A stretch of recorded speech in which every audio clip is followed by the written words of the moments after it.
న్యూఢిల్లీ ఏదైతే మన క్యాపిటల్ ఉందో అక్కడ ఎయిర్ పొల్యూషన్ ప్రాబ్లం కానీ లేకపోతే ఇక్కడ ఎయిర్ క్వాలిటీ ఇష్యూ కానీ చాలా ఎక్కువ ఉందని మనకు తెలిసిందే.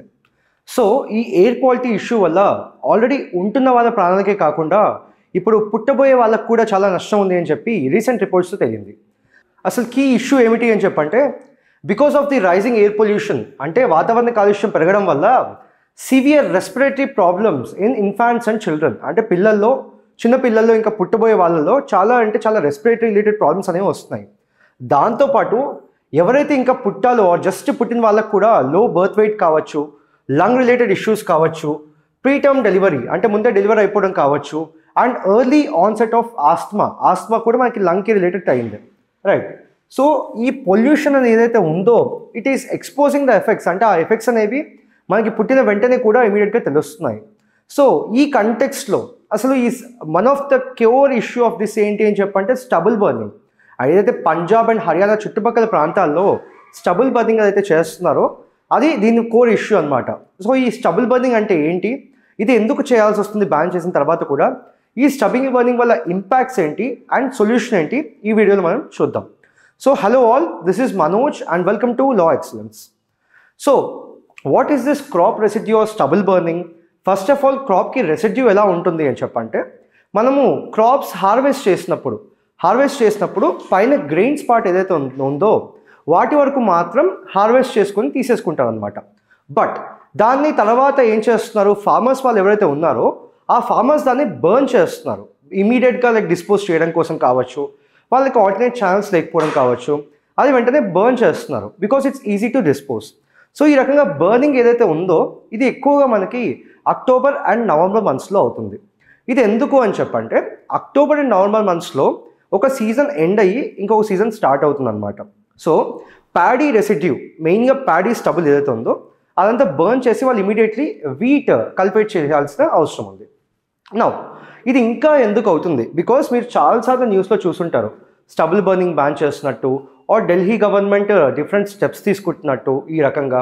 బట్ ఎందుకు ఇంకా కంటిన్యూ అవుతుంది అని చెప్పంటే మనకి ఇప్పుడు ఫస్ట్ ప్రాబ్లం వచ్చేసరికి మనకి ఈ సీజన్ అయిపోయి ఇంకో సీజన్ అయిపోయే టైంకి అక్కడ పంజాబ్లో చాలా తక్కువ గ్యాప్ ఉంటుంది అనమాట.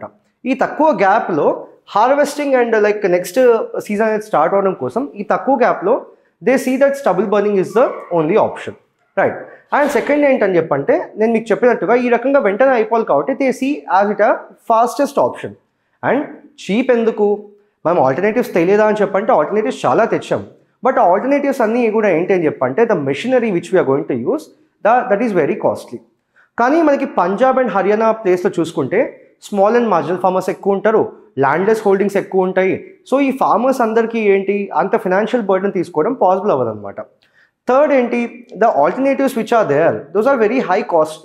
లైక్ నేను మీకు ఇందాక చెప్పినట్టుగా ఇప్పుడు హ్యాపీ సీడర్ కావచ్చు, ఎస్ఎంఎస్ మెషిన్ కావచ్చు అండ్ ముల్చర్స్ కావచ్చు, ఇవన్నీ ఏంటి అని చెప్పంటే ఈ రకంగా పేద ఫార్మర్స్కి చాలా కష్టం.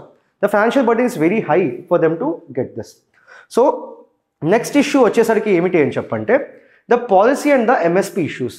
సో మనకి ఈ పాలసీ కానీ ఈ మినిమం సపోర్ట్ ప్రైస్ ఏదైతే ఉందో ఇదంతా కూడా మెయిన్గా మనకి పెద్ద క్రాప్స్కి అనేది బాగా ఫేవరబుల్గా ఉంది. ఫర్ ఎగ్జాంపుల్ వీట్, ప్యాడీ లాంటి వచ్చే క్రాప్స్కి వచ్చినంత ఎంఎస్పి మనకి ఆల్టర్నేట్ క్రాప్స్ ఏదైతే ఉందో వాటికి రాదనమాట. Furthermore, the laws or the fines which are being put up, they are not being enforced properly. అంటే వాళ్ళు దాన్ని సరిగ్గా ఎన్ఫోర్స్ చేయలేకపోతున్నారు, అందుకని దాన్ని మానిటర్ చేయలేకపోతున్నారు. అందుకని ఏంటంటే ఈ స్టబుల్ బర్నింగ్ అనేది ఇంకా క్యారీ ఆన్ అవుతూనే ఉందన్నమాట. అండ్ లాస్ట్లో ఈ స్టబుల్ ఆర్ ద వేస్ట్ ఏదైతే నేను ఇంతసేపు చెప్తున్నానో మనం దాన్ని డిస్పోజ్ చేసే వే కానీ దాన్ని ఆల్టర్నేట్గా పంపించే వే కానీ మనం ఇంకా ఏం వాటికి ఇవ్వలేము. సో ఈ రకంగా ఇవ్వకపోవడం వల్ల ఏంటి, ఈ స్టేబుల్ మార్కెట్ అనేది లేకపోవడం వల్ల farmers don't know way to sell this residue. అంటే వాళ్ళు దాన్ని సెల్ చేయలేకపోతున్నారు కాబట్టి అరే బర్న్ చేసేస్తూ పని అయిపోతుంది, చాలా ఈజీగా అయిపోతుంది అని చెప్పి అనుకుంటున్నారు అనమాట. Now what is the health impact? So దీన్ని చెప్పాను, దీనివల్ల మీకు చాలా హెల్త్ ఇంపాక్ట్స్ ఉంటాయని చెప్పి, because now we're talking about it in the perspective of the health. First health పరంగా మనకి ఏంటి అని చెప్పంటే ఈ స్టబుల్ బర్నింగ్ వల్ల మనకి చాలా పొల్యూటెంట్స్ అనేవి రిలీజ్ అవుతాయి. బీట్ పార్టికులేట్ మ్యాటర్ 2.5, బీట్ పార్టికులేట్ మ్యాటర్ 10, ఇంకా నైట్రోజన్ ఆక్సైడ్స్, కార్బన్ మోనాక్సైడ్, ఇంకా మీథేన్, బ్లాక్ కార్బన్, బెంజిన్, ఈ రకంగా మనకి చాలా పొల్యూటెంట్ గ్యాసెస్ అనేవి రిలీజ్ అవుతాయి.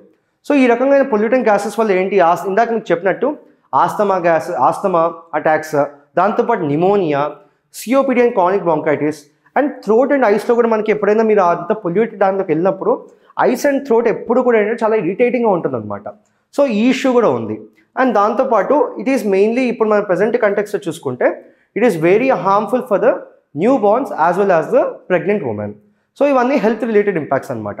నెక్స్ట్ ఎన్విరాన్మెంటల్ ఇంపాక్ట్ చూసుకుంటే we have something called as a smog. ఇప్పుడు మీరు చాలాసార్లు న్యూస్లో చూసుంటారు, స్మాగ్ వల్ల ఫ్లైట్స్ డిలే అయిపోయాయని చెప్పి, స్మాగ్ వల్ల మనకి ఏమీ కనిపించట్లేదు అని చెప్పి.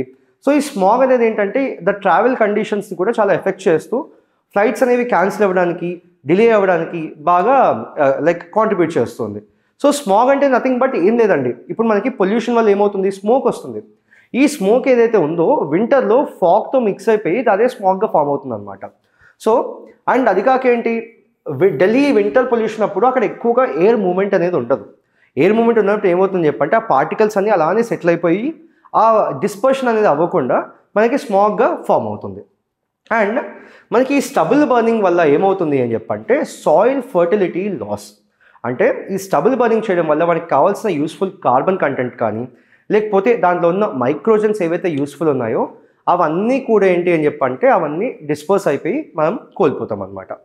Then green house gases as we discuss చేస్తున్నాం, దీనివల్ల మనకి చాలా ఎక్కువ పొల్యూటెంట్ గ్యాసెస్ అనేవి రిలీజ్ అవుతున్నాయి. ఈ పొల్యూటెంట్ గ్యాసెస్ రిలీజ్ అవడం వల్ల it is further contributing to climate change as well as the green house effect. Now economic cost ఉండవా అని చెప్పంటే ఇప్పుడు దీనివల్ల మనం ఇంతసేపు ఏం మాట్లాడుకున్నాము, హెల్త్ అనుకున్నాము. సో మనం హెల్త్ బాగాలేనప్పుడు అల్టిమేట్గా ఎక్కడికి వెళ్తామండి, హాస్పిటల్కి వెళ్తాము కదా. సో ఈ రకంగా హాస్పిటల్కి వెళ్ళడం వల్ల మనకి పెట్టుకునే హెల్త్ కేర్ కాస్ట్స్ ఏవైతే ఉన్నాయో దే ఆర్ ఇంక్రీజింగ్ సిగ్నిఫికెంట్లీ. ఆ హెల్త్ కేర్ కాస్ట్స్ ఏవైతే ఉన్నాయో దే ఆర్ ఇంక్రీజింగ్ సిగ్నిఫికెంట్లీ. ఈ రకంగా ఎప్పుడైనా అందరూ హెల్త్ పరంగా కరెక్ట్గా లేనప్పుడు ఏమవుతుంది, మనకి ప్రొడక్టివిటీ అనేది తగ్గిపోతుంది, అంతే కదా.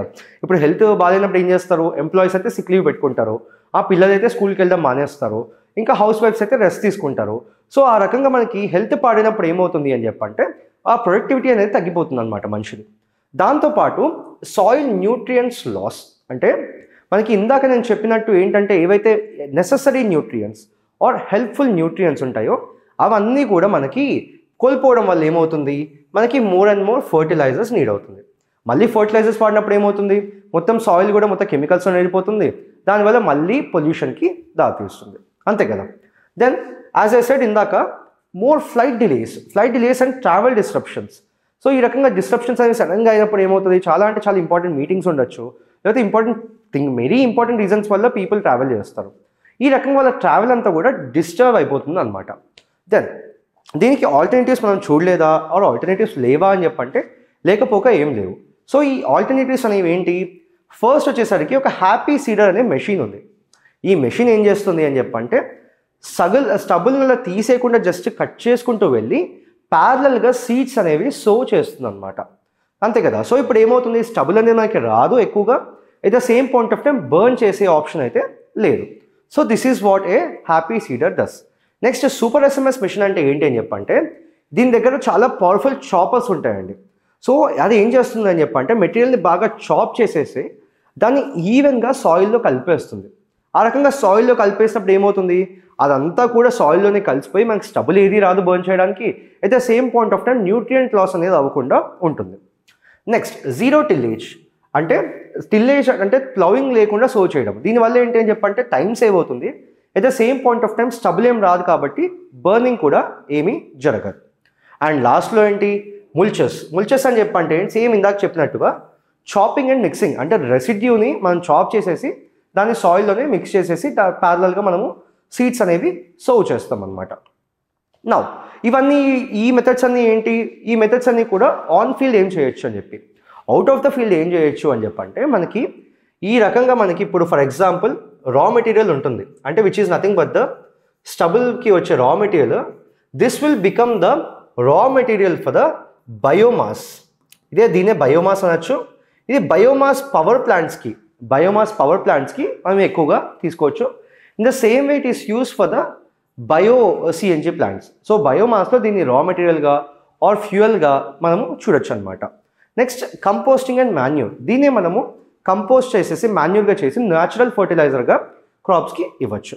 దెన్ ఇప్పుడు ఇది ఏదైతే రా మెటీరియల్ అని చెప్పి అన్నామో this will be same used for the paper cups కావచ్చు. ఓకే, ఫర్ ఎగ్జాంపుల్ ఇప్పుడు మనకి ఏంటి ప్లాస్టిక్ చాలా కంట్రీస్లో బ్యాన్ అయిపోతుంది. సో ప్లాస్టిక్ బ్యాన్ అయ్యేటప్పుడు ఏమవుతుంది, మనకి ఆల్టర్నేటివ్స్ కొన్ని కావాలి.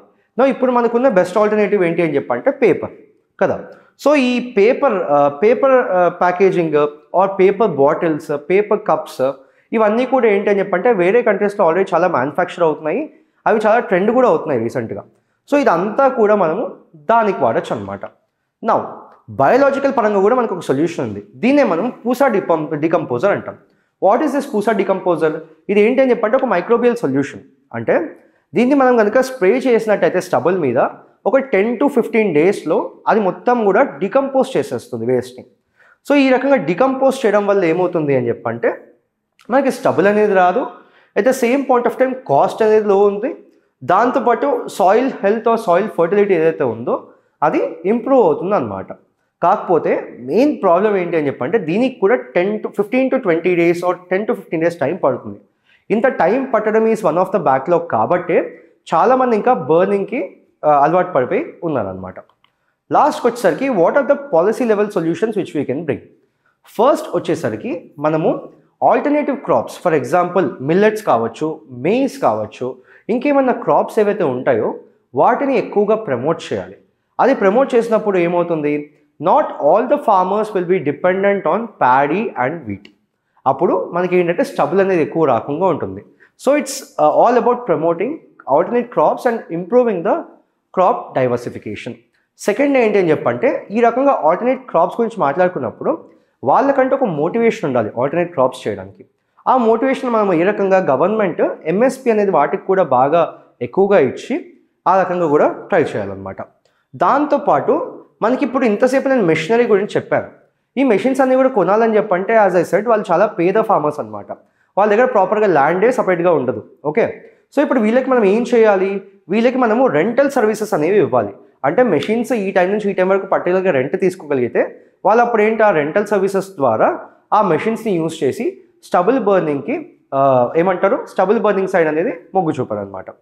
Next strengthen the enforcement. అంటే ఇప్పుడు ఫర్ ఎగ్జాంపుల్ మనం బ్యాన్ ఏమైనా తీసుకొచ్చినా, ఫైన్స్ ఏమైనా తీసుకొచ్చినా అవి చాలా స్ట్రిక్ట్గా ఎన్ఫోర్స్ చేయాలి. At the same point of time ఎవరైతే ఎకో ఫ్రెండ్లీ ప్రాక్టీసెస్కి బాగా అలవాటు పడున్నారో వాళ్ళకి మనం ఇన్సెంటివ్ లాగా ఇచ్చినప్పుడు ఏమవుతుంది అని చెప్పంటే వాళ్ళకి బాగా హెల్ప్ అవుతుంది అండ్ మోటివేషన్ కూడా ఉంటుంది. Next lastly building the biomass supply chains. అంటే ఈ బయోమాస్ని ఏదైతే ఉందో మనం ఏ రకంగా బయోఫ్యూయల్స్కి కావచ్చు, లేకపోతే ఇంకేమైనా ఎనర్జీ ప్రొడ్యూస్ చేయడానికి కావచ్చు, ఆర్ ఇంకా దేనికైనా పేపర్ ఆర్ మ్యానుఫ్యాక్చరింగ్ ఇండస్ట్రీకి కావచ్చు, ఏ రకంగా యూజ్ చేయొచ్చు అని ఈ సప్లై చైన్ అనేది మనం బాగా ఇంప్రూవ్ చేసుకోవాల్సిన అవసరం ఉంది. సో ఎప్పుడైతే సప్లై చైన్ అనేది బాగా ఇంప్రూవ్ అవుతుందో అప్పుడు వాళ్ళకి దాని నుంచి కూడా ఎకానమీ ఆర్ మనీ వచ్చే ఛాన్స్ ఉంటుంది. సో మన ప్రాబ్లమ్ని సాల్వ్ చేస్తుంది అనమాట. సో ఈ వీడియో కనుక మీరు కంప్లీట్గా చూసినట్టయితే మీరు అబ్జర్వ్ చేయాల్సింది ఏమిటి, ఇది not just an economic issue, ఇది జస్ట్ ఎకనామిక్ ఇష్యూ కాదు, హెల్త్ పరంగా ఎఫెక్ట్ చేస్తుంది, ఎన్విరాన్మెంట్ పరంగా ఎఫెక్ట్ చేస్తుంది, సోషల్ పరంగా ఎఫెక్ట్ చేస్తుంది. So this stubble burning or the pollution issue is not just any issue, but it is an overall multi dimensional issue. ఈ రకమైన మల్టీ డైమెన్షనల్ ఇష్యూకి మల్టీ డైమెన్షనల్ సొల్యూషన్స్ అనేవి తీసుకొచ్చే అవసరం ఎంతైనా ఉంది. So what is your opinion on this? మీరు ఇంకేమైనా సొల్యూషన్స్ రాగలుగుతారా, ఆర్ ఇంకెక్కడైనా ఎక్స్పర్ట్ ఒపీనియన్స్ కనుక చదువు ఉంటే కమెంట్ బాక్స్లో పెట్టండి. Thank you so much. రేపు మళ్ళీ ఇంకో వీడియోతో కలుద్దాం. Until then bye.